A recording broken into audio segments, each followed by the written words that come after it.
Mummy ఏమిట్రా ఆనందం? నేనంతా ఏడుస్తూ కూర్చున్నా, ఇవాళ ఇంత సంతోషంగా ఉన్నావు, ఏమిటి విషయం? నేను ఒక అమ్మాయిని ప్రేమించాను. ప్రేమించావా? అవును డాడీ. ఎవరమ్మా అదృష్టవంతుడు? మీరు కేడి అంటుంటారే అతను డాడీ. వాడా? నో, నేను చస్తే ఒప్పుకోను. ఒప్పుకోమని నిన్నాడు అడిగాడు. నేను బతుకుండగా ఈ పెళ్లి జరగడానికి వీలేదు. అయితే మా పెళ్లి దాకా నువ్వు బతుకు వీల్లేదు. ఇదే నీ చివరి మాట? వాడు ఫ్రాడ్ గాడు, చీటర్ తెలిసాక ఎలా ఒప్పుకుంటాను? లేదు డాడీ, అతను చాలా మంచివాడు. అసలు వాడెవడమ్మా? ఆర్యన్ రాజేష్. పేరు కాదు, వాడు కులం, గోత్రం, ఆస్తి, అంతస్తు తెలీదు. తెలియకుండా ఎలా ప్రేమించావు? అవన్నీ తెలుసుకుని చేస్తే బిజినెస్ అవుతుంది కానీ ప్రేమ ఎలా అవుతుంది డాడీ? ఓ, మాటలు కూడా బాగానే నేర్చావు. తన దగ్గరే నేర్చుకున్నా. నువ్వు ఎన్నైనా చెప్పు, నేను మాత్రం ఒప్పుకోను. చూడు, సైలెంట్ గా ఫ్రేమ్ లో ఫోటోలో పడుండు, లేదంటే చేస్తావా? నేను ఎందుకు చేస్తాను? మరి ఆ అమ్మాయిని మర్చిపోతావా? హలో, ప్రేమించేది మర్చిపోవడానికి కాదమ్మా. నువ్వు ఒప్పుకోకపోతే లేవ తీసిపోయి చేసుకుంటా. ఏ, ఆ అమ్మాయి ఎంత వెయిట్ తక్కువ ఉందా? పారిపోయి చేసుకుంటానంటున్నాడు. అంటే ఇల్లు వదిలిపోతావా? ఇంత ఆశ వదులుకుని వెళ్ళి తొక్కలో కష్టాలు ఎవడపడతాడు? కావంటే నువ్వు వెళ్ళు. ఒరేయ్, ఓ తండ్రి అనాల్సిన మాటేనా ఇది? ఈ మాట ఎప్పుడు అనేవాడిని. అమ్మ బాధపడుతుందని ఇన్నాళ్ళు మనసులో దాచుకున్నా. నా మీద నీకెంత ప్రేమరా. చూడు, ఇది నా ఇల్లు, నేను ఎందుకు వెళ్ళాలి? ఇష్టం లేని కోడలతో అడ్జస్ట్ అయి ఉండలేవు కాబట్టి. అయితే నా మాట విననంటావు? నువ్వు తనని మర్చిపో అనే మాట తప్ప ఏదైనా చెప్పు, వింటాను. సరే, నిన్ను మర్చిపోమని అతనికి చెప్పు. డాడీ, మీరు కాదంటే మిమ్మల్ని కాదనుకుని అతని దగ్గరకు వెళ్తాను గాని అతన్ని కాదనను.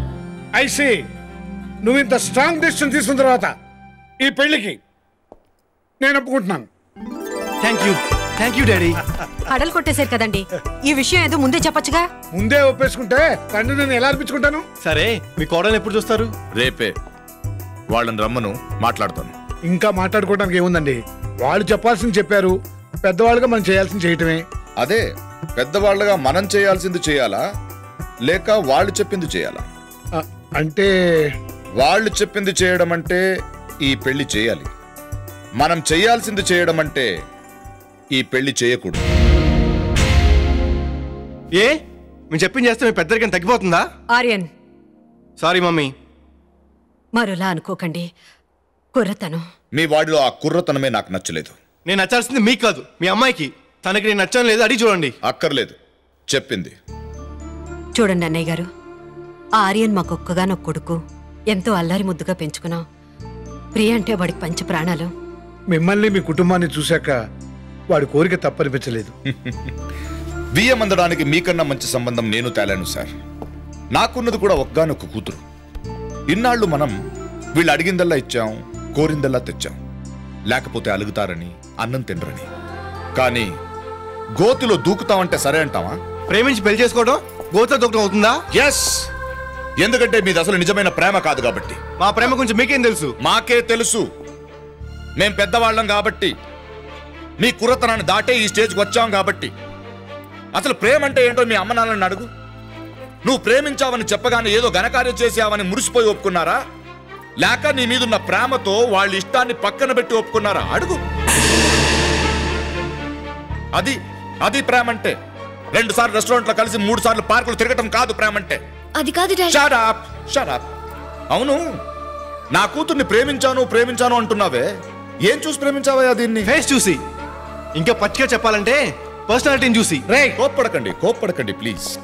మీ అబ్బాయిలో నాకు నచ్చిన ఒకే ఒక విషయం ఈ ఫ్రాంక్నెస్.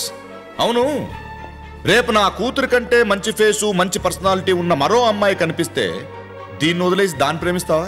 అలానే ప్రేమిస్తాను. ఎందుకు ప్రేమించవు? నీకు కావాల్సింది అందం, పర్సనాలిటీయే కదా. Why not? మీరు ప్రేమ అనుకుంటున్నారే, అది ప్రేమ కాదు, ఆకర్షణ, అట్రాక్షన్. ప్రేమ అనేది మనసులోంచి పుట్టాలి, చూపుల్లోంచి కాదు. ప్రేమ అంటే ఒకరినొకరు కోరుకోవడం కాదు, ఒకరినొకరు అర్థం చేసుకోవడం. ప్రియ, నేను అర్థం చేసుకున్నాను. 18 సంవత్సరాలు పెంచిన నాకే నా కూతురి మనసు అర్థం కాలేదు. ఒక 7-8 సార్లు కలుసుకోగానే నీకు అర్థమైపోయిందా? ఎస్, మా ప్రేమకున్న పవర్ దాటిది. 18 సంవత్సరాల మీ ప్రేమని 18 నిమిషాల్లోనే పొందగలిగాను. ఇప్పుడు నేను ఇలా అంటే మిమ్మల్ని కాదని ప్రియ నా వెంట వస్తుంది. ఓ, ఇప్పుడు నేను కాదన్నా ప్రియని పెళ్లి చేసుకుని హ్యాపీగా ఉండగలరన్న నమ్మకం నీకుందా? ఏ మీకు లేదా? లేదు. మీ ప్రేమ మీదే కాదు, మీ జనరేషన్ వాళ్ళు చేసుకునే ప్రేమ పెళ్లిళ్ళ మీద కూడా నాకు నమ్మకం లేదు. ఎందుకంటే 90% ఫెయిల్ అవుతున్నాయి. అంటే మీ జనరేషన్ వాళ్ళు చేసే పెళ్లిళ్ళు సక్సెస్ అవుతున్నాయా? 99%. పూర్వం పెళ్లిళ్ళు ఎలా జరిగేవో తెలుసా? ఫలానా వెంకట్రావు గారు అబ్బాయి బాగున్నాడు, మీ అమ్మాయికి సరిపోతాడు అని ఊళ్ళో పెద్దలు చెప్తే వాళ్ళ మాటకి విలువిచ్చి పెళ్లిళ్ళు చేసేవారు. సక్సెస్ అయ్యాయి. తరువాత జనరేషన్లో పెద్దలు వెళ్ళి అమ్మాయిని అబ్బాయిని చూసొచ్చి పెళ్లిళ్ళు చేసేవారు. అవి సక్సెస్ అయ్యాయి. నెక్స్ట్ జనరేషన్ వాళ్ళు పెద్దల సమక్షంలో అమ్మాయి అబ్బాయి ఒకరినొకరు చూసుకునేవారు, నచ్చితే చేసుకునేవారు. ఆ తర్వాత పెళ్లి చూపుల్లో అమ్మాయి అబ్బాయి పక్కకెళ్ళి ఒకరి అభిప్రాయాలు ఒకరు తెలుసుకుని వాళ్ళకి ఓకే అయితే పెళ్లి చేసుకునేవారు. అవి సక్సెస్ అయ్యాయి.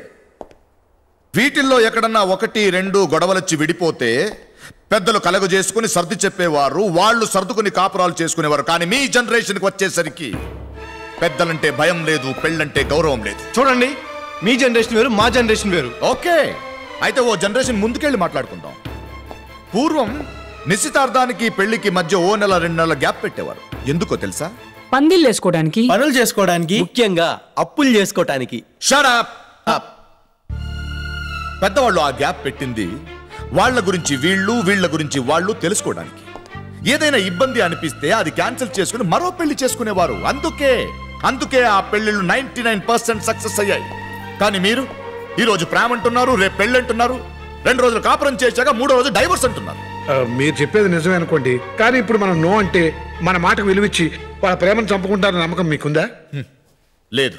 అందుకే పెద్దవాళ్ళుగా మన గౌరవాన్ని మనం కాపాడుకుందాం. ఏంటండి గౌరవం? ఎందుకు పనికొస్తుంది? మా అమ్మాయిని మీరు సెలెక్ట్ చేయలేదు, మీ అబ్బాయిని నేను సెలెక్ట్ చేయలేదు.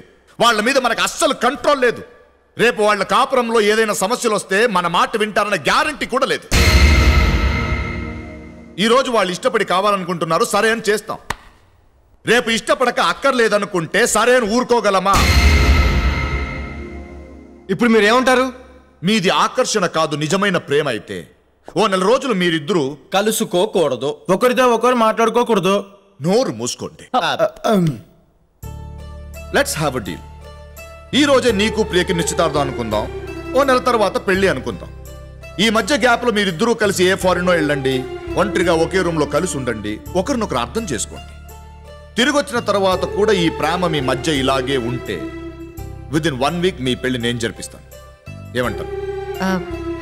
మీరు చెప్పేది బానే ఉంది, కానీ వయసు వచ్చిన పిల్లల్ని ఒంటరిగా పంపించడం బాగుంటుందంటారా? తప్పు చేస్తారని భయమా? ఆ ఆలోచన మనసులో ఉంటే వాళ్ళు అంత దూరం వెళ్ళక్కర్లేదు. మనకు తెలియకుండా ఇన్ని రోజులు వాళ్ళు కలుసుకోలేదా? అది కాదు. చూడండి, నాకు నా కూతురు మీద, నా పెంపకం మీద నమ్మకం ఉంది. ఆ మాటకు వస్తే మాకు మా అబ్బాయి మీద నమ్మకం ఉంది. మరైతే ఇంకెందుకు అభ్యంతరం? వీళ్ళిద్దరూ ఇలాగే వస్తే భార్యాభర్తలు అవుతారు, భేదాభిప్రాయాలతో వస్తే విడిపోతారు. సింపుల్. అది ఓ రకంగా మంచిదేలేండి. రేపు పెళ్ళైన తర్వాత విడిపోయి అందరి దృష్టిలో బ్యాడ్ అయ్యే కంటే ఇదే బెటర్. ఓకే డాడీ, మాది నిజమైన ప్రేమని, ఆకర్షణ కాదని వితిన్ 30 days తిరిగి వచ్చి ప్రూవ్ చేస్తాం. Yes, Daddy. We will prove our love. That's the spirit. I wish you all the best.